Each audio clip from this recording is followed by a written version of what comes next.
पाप भला कोई चुराना चाहता है क्या? पुण्य भले मुझे शिफ्ट कर दो, पाप तो भैया अपना अपने पास ही रखो। पर ये कैसा चोर जो हमारे हृदय से समस्त पापों को चुरा लेता है, और सिर्फ अब भी के नहीं, अनेक जन्मार्जितम पाप चौरम, सिर्फ अब भी के नहीं, अनेक जन्मों से जो अर्जित पाप है सबको चुराने के लिए भगवान तैयार है। हमारे हृदय में आते हैं और हमारे अनेकों जन्मों के पापों को चुरा लेते हैं। यूनिक टाइप ऑफ चोर जो कि सिर्फ गलत चीजों को चुरा लेता है। तो कहा है ब्रजे प्रसिद्धम, पूरे ब्रज में प्रसिद्ध है वो नवनीत, वो जो यंग बॉय है पूरे ब्रज में प्रसिद्ध है। क्या है, किस नाम से? तो माखन चोर के नाम से पूरे ब्रज में प्रसिद्ध है। चोर का टाइटल उसको ब्रज से ही मिल गया है, बचपन से ही वो चोर का टाइटल लिए घूम रहा है। गोप गना नाम च दुकुल चौरम, गोपियों के घर जाकर माखन चुराता है। गोप गना नाम दुकुल चौरम, गोपियों का माखन चुराता है। अनेक जन्मार्जितम पाप चौरम, लेकिन ये नहीं है कि सिर्फ वो अच्छी चीजें चुराता है, वो हमारे अनेक जन्मों के अर्जित पाप को भी चुराता है। अच्छा, हम जब चोरी करते हैं जनरली तो हमारे घर में अभाव होगा तो ही हम चोरी करेंगे ना। ये तो ब्रजराज थे, ये तो जो वसुदेव के पुत्र थे ना, वसुदेव राजा थे, ग्वालों में हेड थे, उनके पास ऐसी ऐसी गायें थी जो पूरे ब्रज में नहीं थी। इतने 9 लाख से अधिक गायें थी सिर्फ नंद बाबा के घर पे। अभी हमको ये बताइए कि जिसके घर में ऑलरेडी 9 लाख गायें हैं तो कितना दूध दही मक्खन निकलता है। अब भला इतना मतलब ऑपुलेंट, इतना रिच व्यक्ति जिसके घर में अपने दूध दही घी बढ़ता है, मक्खन बढ़ता है, वो भला दूसरों के घर में माखन क्यों चुराएगा? कोई जरूरत नहीं था ना। आपके अपने घर में अगर सफिशिएंट है तो आप चोरी नहीं करोगे। चोरी तो अभाव में करता है व्यक्ति। तो अपने घर में एक ग्वाल बाल राजा का पुत्र है और घर घर जाकर गोपियों के घर में माखन चुराते, वो भी इतनी आसान से नहीं, बड़े टेक्निक के साथ। और खुद भी नहीं, खुद तो खाता खाता पूरा टोली को खिलाता है। जनरली चोर क्या करता है कि अपना चुराया काम बना, और ये तो पूरी टोली साथ लेके जाता है और पूरी टोली बंदरों को भी लेकर खिलाता है। क्या जरूरत है उसको भैया? जब तुम्हारे अपने घर में माता यशोदा बोलती है कि बहुत इनफ है, क्या दरकार है, तो क्यों चुराएंगे? Any guess? क्यों चुराते होंगे?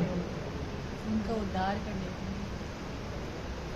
एक्चुअली गोपियां भी चाहती हैं तुम आओ चुराओ, ऐसे तो तुम खाओगे नहीं, तुम्हारे घर में अभाव नहीं है, तुम चोरी करके खाओ ना। तो गोपियां स्पेशली माखन ही इसलिए निकालती थी कि आओ ना और चुराओ, भोग लगाओ हमारे घर पे भी, नहीं तो तुमको क्या दरकार है, तुम क्यों आओगे? तो गोपियां, ये गोपियों का प्रेम था कृष्ण के लिए। दे वांटेड, तुम ऐसे तो खाओगे नहीं, तुम्हारी माँ खाने नहीं देगी, तुम चोरी के बहाने से आओ खाओ। और सारे बंदरों को खिलाने का क्या तात्पर्य था?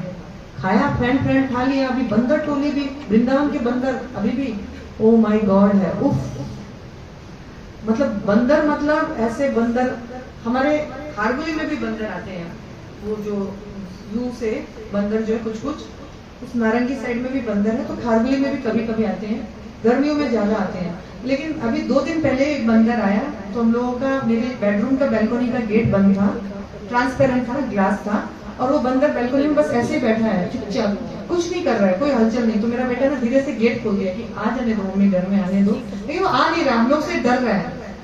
तो मेरा बेटा बोला तो डरता है, वृंदावन का बंदर तो डराते है, और डरा के भी मतलब छीना झपटी कर लेता है। तो ये तो बहुत डर रहा, बोले ये बंदर लोग स्ट्रेंथ नहीं है, सीधे साधे हैं। वो ब्रज के बंदर जो है वो कृष्ण जैसे उदंडी है। तो ऐसे बंदरों को क्यों खिलाते हैं भगवान? क्या तात्पर्य है? तो शास्त्रों में कहा गया है, जब भगवान राम लीला में आए थे तो इन बंदरों ने भगवान की बहुत सहायता की, लेकिन भगवान तो वनवास में थे, भगवान के पास कुछ ऑपुलेंट था नहीं उनको खिलाने पिलाने के लिए। ये बंदर अपना सेवा भी कर देते और अपना जुगाड़ खुद करते थे, वृक्षों से जो भी मिलता था। कई बार वहां पर सेतु बनाने के वो भूल भी जाते थे कि भूख क्या होती है, प्यास क्या होती है। और भगवान ने कहा मेरे पास तुमको देने के लिए, रिवार्ड करने के लिए कुछ भी नहीं है, मैं क्या दे सकता हूँ, लेकिन मैं प्रॉमिस करता हूँ जब मैं कृष्ण लीला में आऊंगा तुम सारे बानरों का मैं पर्सनल टेक केयर करूंगा और द बेस्ट वाला माखन तुमको भी खिलाऊंगा। तो ये बंदरों का भी उद्धार होता है। इस तरह से चुरा चुरा करके, अपने घर का नहीं खिलाते हैं, मजा नहीं आता है, चोरी करके उनका जो प्रेम का आदान प्रदान होता है उसमें ज्यादा आनंद होता है। तो ऐसे हैं हमारे जिनको आप पूछते हैं चोरों के सरदार, है ना। श्री राधिकाया हृदयस्य चोरम, भगवान कौन है? जिन्होंने राधा रानी का हृदय भी चुरा लिया है। श्री राधिकाया हृदयस्य चोरम नामाबुदम, वो श्याम वर्ण के हैं, ब्लैकिश ब्लू टाइप के हैं, और वो जब प्रकट होते हैं तो मेघों से उनका रंग भी चुरा लेते हैं। पदाश्रिम चमचा समस्त चौरम, जो उनके शरण में आता है भगवान उसके सारे अवगुण चुरा लेते हैं। चौराग्रण्यम पुरुषम नाम, ऐसे चोरों के राजा को मैं नमस्कार करती हूँ।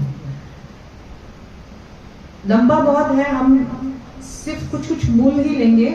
यदि यह नाम अपनी हरत्य शेषम, ये चोर ऐसे हैं कि इनका कोई नाम भी ले ले तो भगवान बाकी सब बोलते हैं मैं देख लूंगा, बाकी सब मेरे ऊपर छोड़ दो। ऐसा चोर के लिए बोला गया है, अरे आपने मेरा सब कुछ चुरा लिया, मेरा मन चुरा लिया, मेरा तन चुरा लिया, अब चुरा कर आप कहाँ भाग रहे हो? मैं आपको भागने नहीं दूंगी।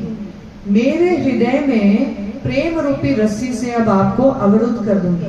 पलाय से कुत्र धृतो अपि चोरा, अरे ओ चोर, मेरे हृदय को भी तुमने चुरा लिया, मेरा मन को भी चुरा लिया, अब कहाँ भागे जा रहे हो? तुमको अब यहाँ से बाहर से निकलने, मैं बाहर निकलने नहीं दूंगी। त्वं भक्ति दामना से मया निरुद्धम, आपको मैं अपनी भक्ति प्रेम